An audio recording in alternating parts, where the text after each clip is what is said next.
Ayan po, ako ipapasyal sa libingan ng aking mother. Ang aking pinakamamahal nga mother is dito. Aywan ko nga saan ngayon. Dito yun eh. Dali, Sidi.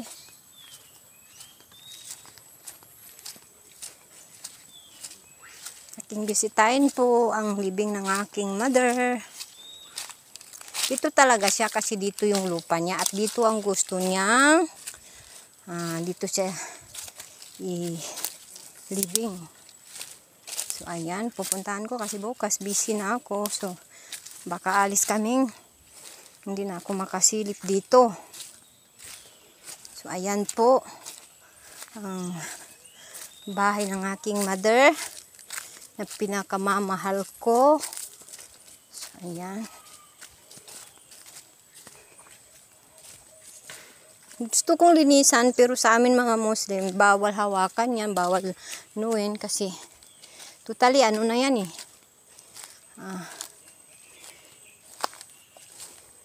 Ayan. Dito po. Ito sa libing ng anak ng aking kapatid, ng aking kuya. So itong libing ng aking mother. So ayan dito. Ayan. So, ito is mga rubber. Ayan. Uy, so masyadong ano. Ganito lang po kasimple ang aming lugar. Ang aming pamumuhay dito. Mais lang at lubihan. Ayan. Ayan. Nung maliliit pa kami nito, tinanim ng aking kuya at aking nanay. Ayan. Kasi ang papa ko wala naman sa amin lagi. So, kami lang, ayan, hanggang doon. Doon yan. So, ito yung pinamana ng aking nanay sa aking kuya, hanggang doon sa taas. So, akin naman doon sa ibang area naman yun. Hindi ko na kayang puntahan muna yun. Kasi, hapon na, tsaka pauwi rin kami bukas sa Kabakan. So, ayan.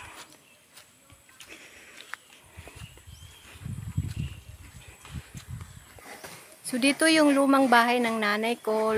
Yung bahay namin noon, siyempre dalaga pa ako, dito kami. Yan. Pero ngayon, sinira na yan kasi wala nang nakatira. So, ayan. Oh, may papaya pa kami pero walang bunga. So, ayan oh, may santol akong nakita. Namunga yung santol namin. Pero, parang, ayun oh, maraming bunga. Pero sa taas masyado. Ayan. So, ito. Nung bago mamatay yung mother ko, ito naman yung bahay nila. Ayan. Simpleng pamumuhay lang naman kami.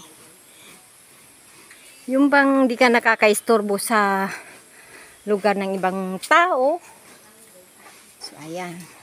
Pero, nung wala pa kaming asawa lahat, dito kami ng ng pamilya ni ama, ni ina. Diyan. So, nung namatay si ina, dito sila nakatira. Pero yung pamangkin ko nga nakatira dyan ngayon. So, pag gusto nyo nun ng pag gusto nyo ng kawayan, punta lang kayo dito. Pinamimigay namin ito. Ayan, hanggang dun. Dun. Kawayan lahat yan. Meron pa dun sa kabila. So, andyan yung Pulangya River sa baba. So, dito mga kawayan. Mga kawayan. Ito yung nyug ni Isi. Ang anak ko siya, ito. Yan, di ba? Panganak na pa yung mga nyug nyo. Yan. Kinapagantiag ako ka ni Isi, niya ba? Ayan, tingnan nyo kung gaano kalaki ang lubi, gaano katanda. Ganyan din katanda si Jetty Jean. So ngayon, ito ang purok-purok nila ngayon. Malaki yung purok nila. So, ayan, so nandyan ang aking mister kung pagkukol na.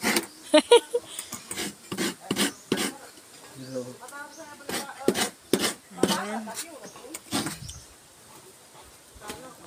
Ito lang. Bawal gid ng bangus.